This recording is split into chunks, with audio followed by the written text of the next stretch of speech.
Joey's friend Peppy Castro and the Pump outtake Tramp. Can you show me the outtakes?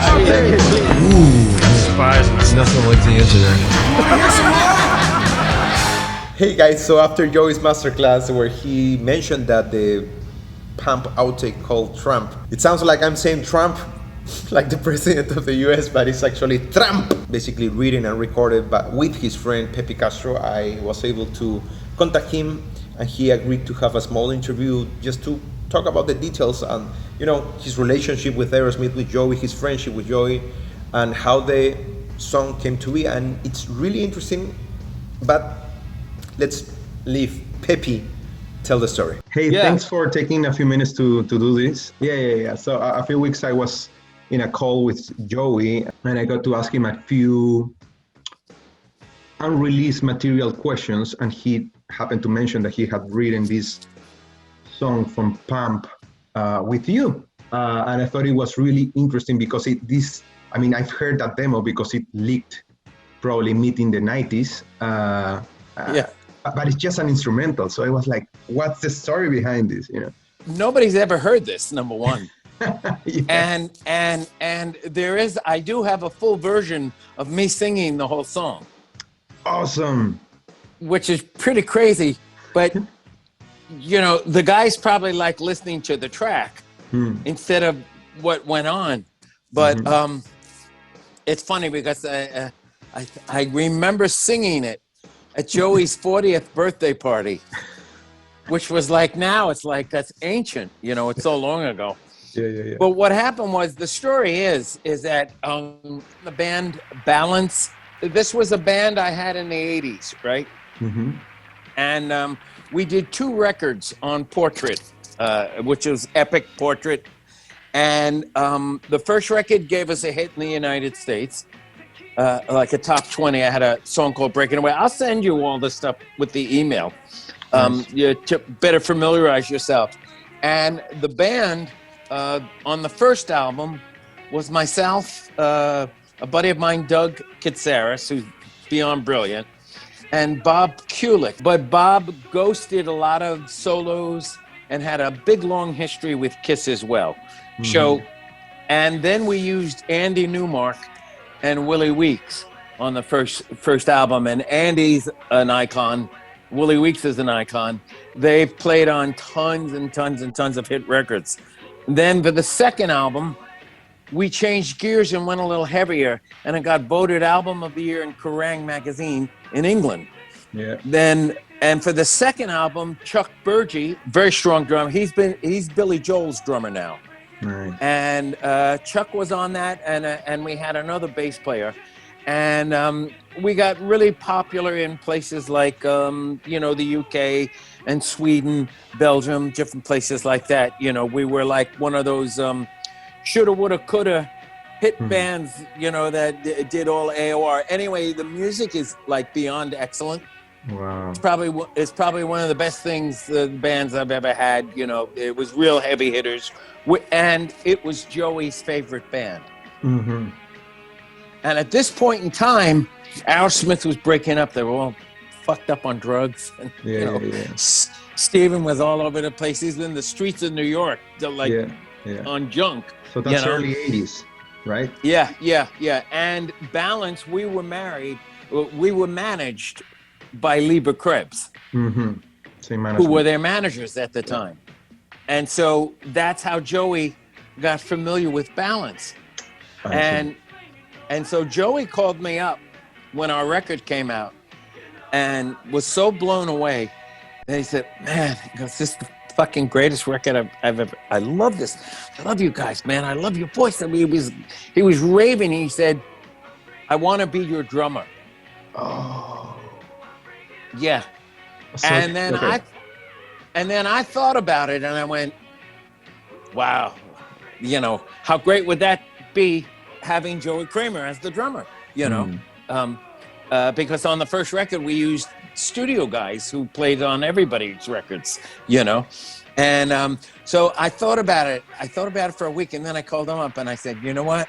I said, I would love nothing more than for you to be in the band. I said, but I'm telling you, I said, you guys are going to get back together and I'm going to be fucked for a drummer. And that's exactly what happened. Yeah. John Kalodner put them all in rehab. Yeah. And, you know, they would have a nice deal on Geffen, but they had to be clean. Yeah. And then Walk This Way came out. And then 86. boom. Right.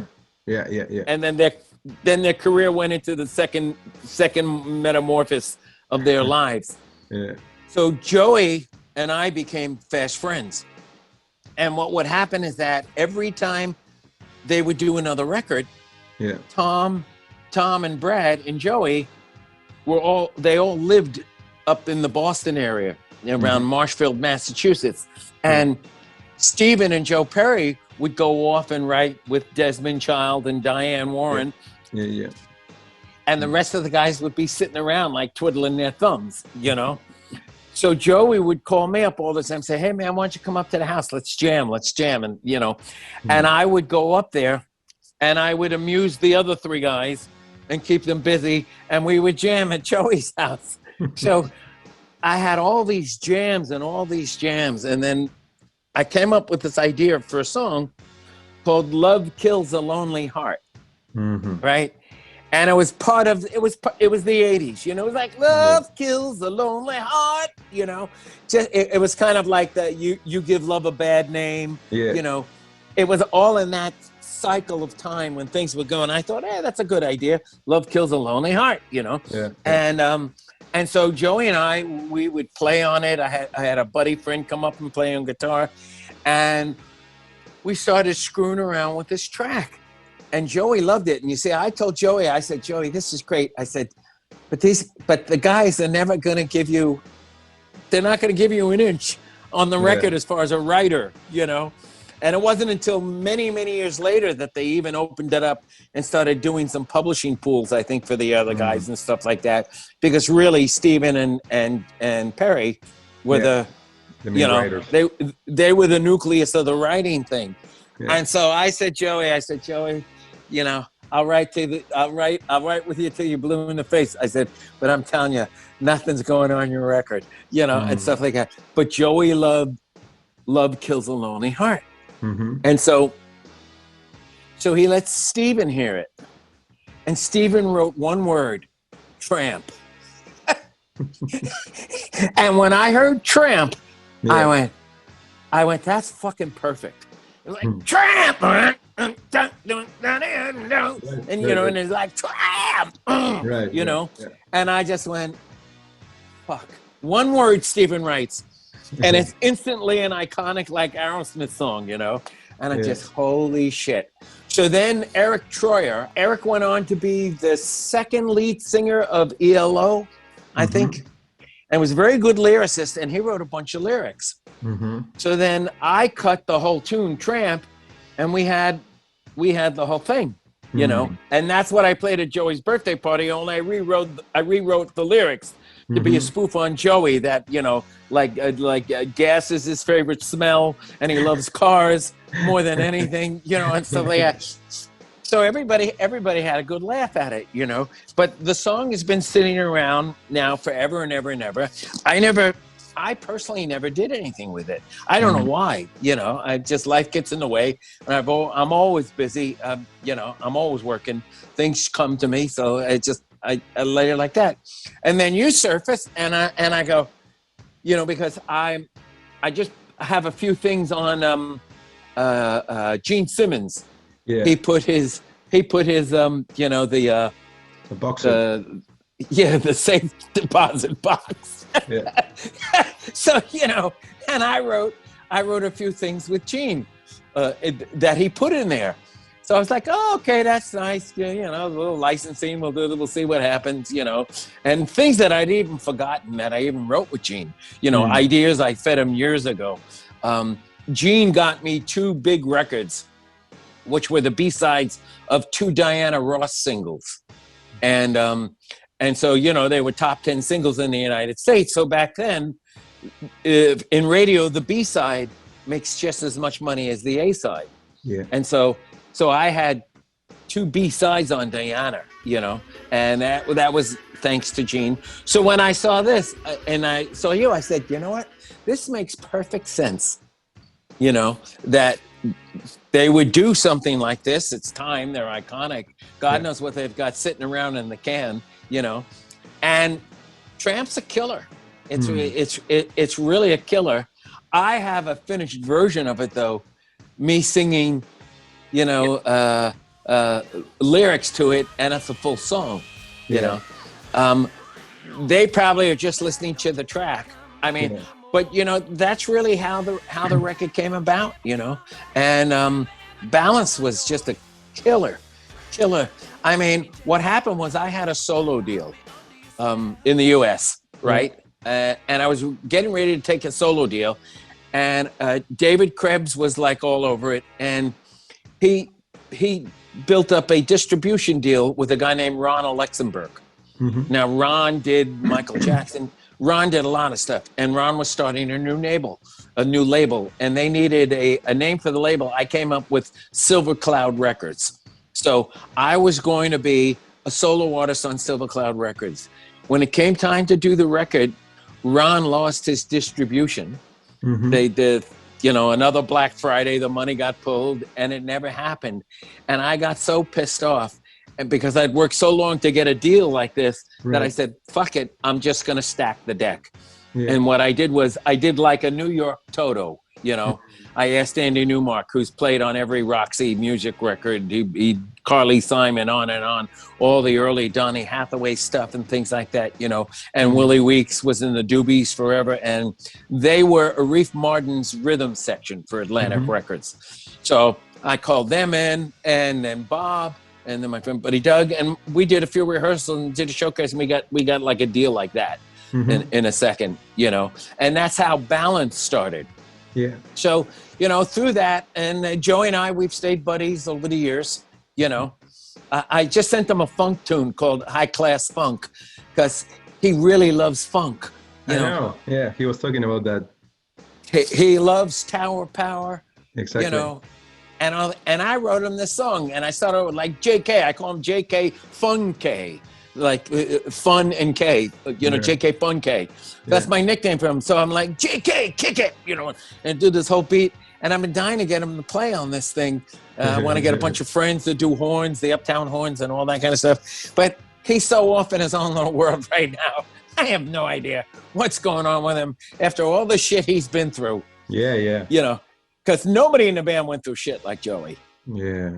You know, he had the breakdown one time, and then they, 95. You know, and that whole thing, and then they cut a whole record, and then the record got declined because Joey wasn't on it, you know, and then all this crap in Vegas. Heavy stuff. You know. Yeah, he was talking about writing a second book because all of the stuff that had happened to him in between, you know. So it's really interesting. But you know, he's a master of self-help, you know, of behavioral. He's done a lot of work on himself. Well, they all did, you know, because they were all drugged out. Also talking about Tramp, sorry. So to the best of your knowledge, it's only been finished as an instrumental version by Aerosmith. Steven wrote one word, and then you took it as a basic track and completed the song, right? Yes. Well, what happened was, and the track was really Joey. You know, Joey and I. We first cut it up at Joey's house, and that was a lot of fun. And I had a music production house where I wrote and sang a lot of jingles in New York for 20 years. You know, and you know that kept me. You know, commercials in the United States weren't like little local spots. You know, you have 3,000 miles. So if you wrote a few national spots a year, you know, you were at least earning a decent living. You know, and my feeling was the biggest whoas in the world were the record companies back then. So I was like, well, hell, okay, great.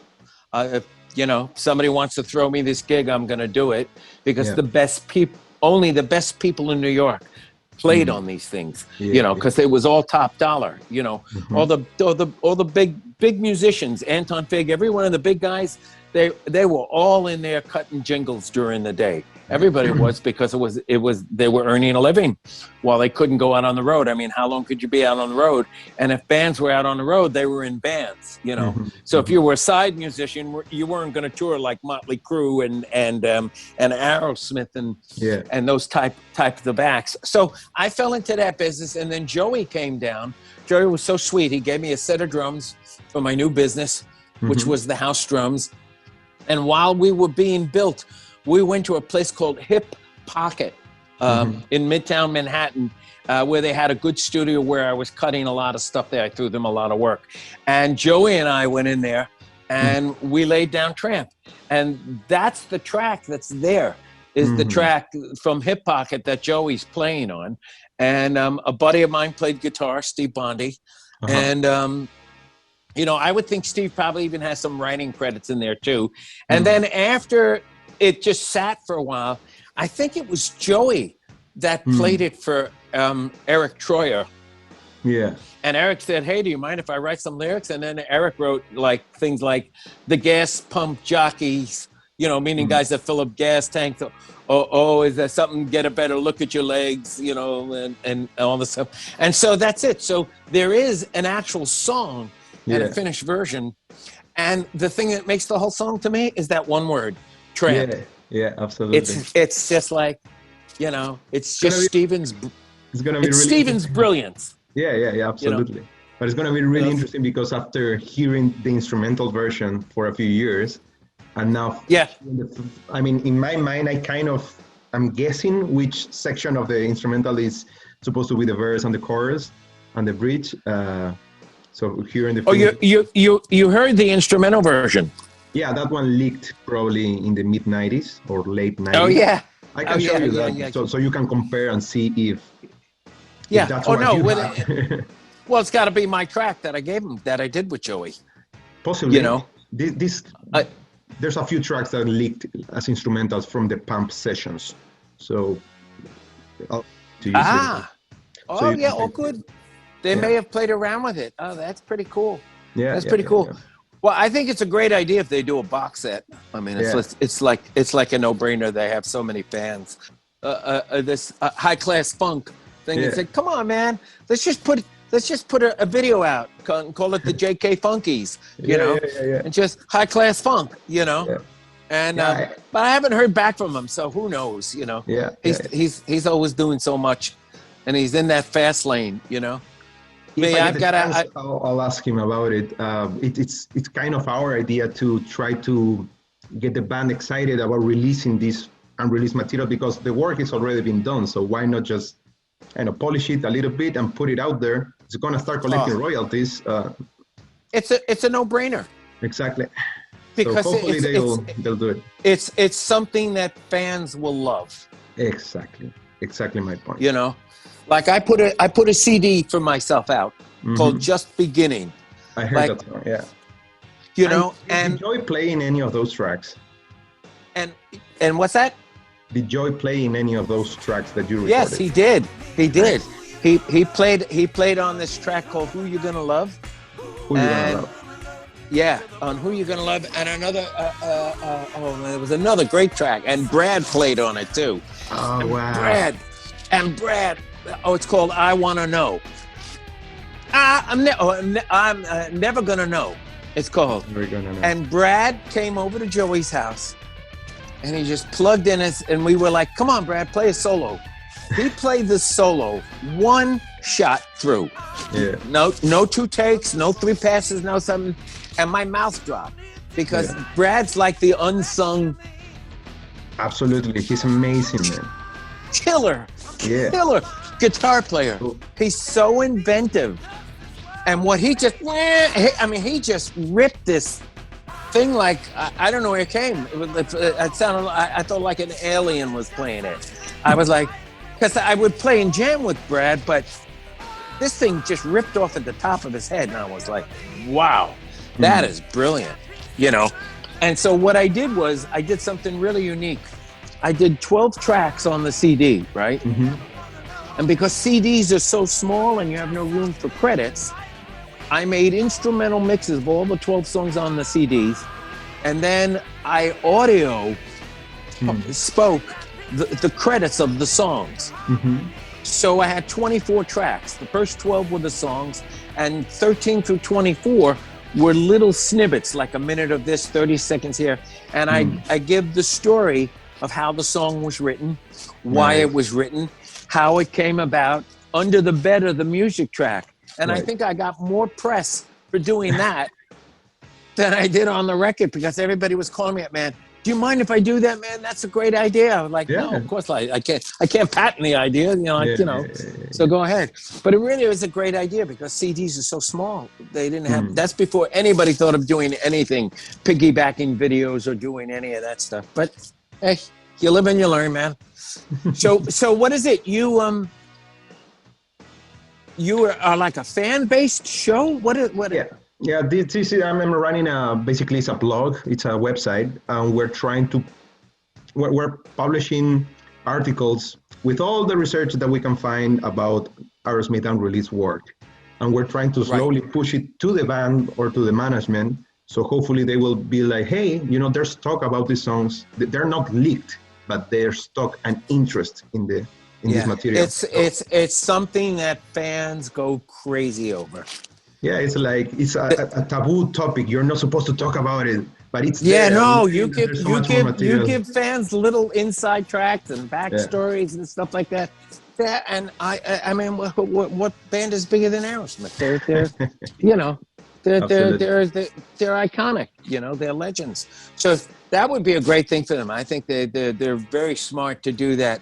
To take some gems that that laid on the editing floor and put it in a box set.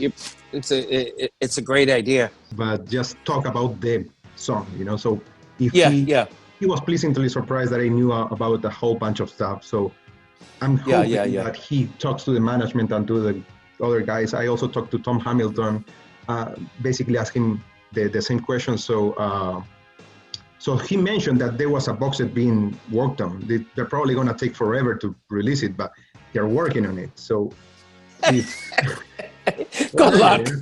Good luck. Anyway, it'll be good press. It'll be good to read. Yeah, it's always interesting. I really love the stories behind the music and talking to you. Great. Meanwhile, just so you know, I have I got into musicals. I wrote a few musicals. I have something called Rockin' the Planet, which I just won an award for. I did last year in Texas, right? Yeah. And now I'm still working with Steve Lieber, who was Lieber Krebs. And Lieber just signed Sir Trevor Nunn, who was like one of the biggest theatrical directors. He's the head of the Royal Shakespearean Theatre. And he directed Cats and Les Mis, so this is really big. And I'm one of the composers in this thing. And there's a lot of heavy people. They're kind of recording it now in London. Somewhere down the road when it comes, because I can't talk about it because they've spent so much money, and it's about somebody very, very famous who's dead. And so I'm not supposed to say anything yet. Yeah. But it's gonna be something. It's gonna be my next 15 minutes. I thought I was done, but you never know. No, that's amazing. Yeah. All right, buddy. Be well. Good luck. Have a good night. Go, brother. Bye. So I really love the idea that Joey was just eager to keep playing and writing and going around the city playing with friends and other musicians. And he liked this one song from this other guy, and he said, okay, let's record it. And apparently he goes into the studio, takes the song to Aerosmith. You can see the name Tramp in the working titles of the songs that they were working on during the making of Pump. On the DVD, you can see it. So Aerosmith actually did consider that song, And apparently Steven heard it, really liked it, and say, okay, I'm not gonna use your lyrics, but I'm gonna call it Tramp. So yeah, interesting story. I keep wondering, did Steven ever did anything else with that song? In 1994, they played, like in between, there was an extended jam during Shut Up and Dance, I think. And he sang a couple of lines that could perhaps be a line from Tramp, but we don't really know. Joey did mention that there was a basic track. Apparently it's the track that he and Peppy recorded at his home studio. that very much sounds like the instrumental that we've all heard that leaked probably during the 90s. I think it's awesome that Peppy got to finalize the song by himself, and it makes sense. It makes sense as a full song when you hear all the instruments and the vocals and the finished lyrics. It sounds like an Aerosmith track, and you can absolutely picture Steven singing it. You can't help but wonder what would a real Aerosmith final version of Tramp sound like. The instrumental, it's hard to love because it's just a weird piece of music, very repetitive as well. But when you hear it as a full song, it just makes sense and it works. So, I love being able to learn this. And the other really interesting bit of information that Peppy talked about during the interview is that Joey wanted to basically quit Aerosmith, and this is probably around 1980, 1981, 1982. And it's also the time that Joey actually too toxic right now with the drugs, but he was like, well, if Aerosmith is not going to do anything, I'm going to start my own band. And that's what happened with Renegade, But possibly before he did Renegade, he was like, screw this, Steven is out of the picture, Aerosmith is doing nothing, and they're just... So maybe that's why he considered joining Balance as a drummer. I don't think he would have had the same success, but it would have been an interesting idea. And I love the idea that he and Peppy are still friends, and that Joey actually got to play in a couple of his tracks. That's really amazing. So please make sure that you check out some of Peppy's work, visit his Facebook page. He's super friendly, super cool, and he would love to hear from you guys. So if you're new to the channel, please make sure to subscribe, like, and share the video so you can help us grow. This is just a fun initiative. We're trying to get the word around and spark the interest in this rare taboo topic of Aerosmith Outtakes. And hopefully, this conversation is gonna be loud enough that the band members are eventually gonna hear it and be like, okay, let's get these songs released officially. That would be dream come true. And until that happens, it's just really interesting talking about this fun speculation. It's amazing. So if you wanna contribute, just leave a comment down below. And until next time, remember. You gonna show me the outtakes? Your daddy wants to do me in. Sniffing when the sun never shines. Black cherry. Yo, mama. Kink. Sweet Loretta. Is anybody out there? Daddy wants to do Daddy, yeah, your mom wants to do me. Your daddy wants to do me in. The heat of love. Ooh. We have spies in our... It's nothing like the internet, huh? Yeah. You gonna show me the outtakes? Outtakes.